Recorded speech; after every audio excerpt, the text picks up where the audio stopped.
Saudi আরবে অবস্থিত মার্কিন সামরিক ঘাঁটিতে ভয়াবহ বিস্ফোরণের ঘটনা ঘটেছে।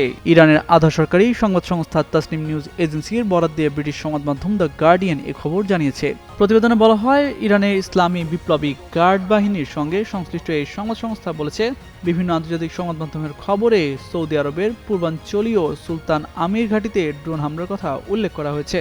নিউ ইয়র্ক টাইমসের প্রতিবেদনে বলা হয়েছে, ইরান 13টি সামরিক ঘাঁটি ধ্বংস করেছে। তার মধ্যে কুয়েতে থাকা মার্কিন ঘাঁটিগুলো সবচেয়ে বেশি ক্ষতিগ্রস্ত হয়েছে বলে দাবি করা হয়েছে। কুয়েতের পোর্ট শুয়াইবা, আলী আল সালেম বিমান ঘাঁটি এবং বুয়েরিং সামরিক ঘাঁটি পুরোপুরি ধ্বংস হয়েছে। এই গরমে আরাম নিয়ে হবে না হাহুতাশ, ঘুরলে পরে ওয়ালটন ফ্যান বাতাস আর বাতাস। আইআরজিসির দাবি, ওই অঞ্চলে বহু মার্কিন সামরিক ঘাঁটি গুঁড়িয়ে দিয়েছে। যদিও মার্কিন প্রতিরক্ষা দপ্তর পেন্টাগন বরাবরই ইরানের দাবি ভিত্তিহীন বলে জানিয়েছে। কাতার, বাহরাইন, সৌদি আরবে মার্কিন সেনা এবং বিমান ঘাঁটিতে ড্রোন এবং ক্ষেপণাস্ত্র হামলা চালাচ্ছে ইরান।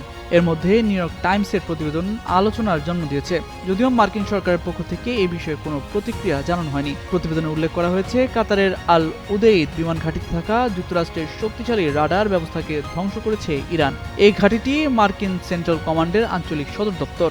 এছাড়া বাহরাইনে মার্কিন সেনাবাহিনীর ফিফথ ফ্লিটের সদর দপ্তরেও হামলা করেছে ইরান। অন্যদিকে সৌদি আরবে প্রিন্স সুলতান বিমান ঘাঁটিতেও হামলা চালানো হয়।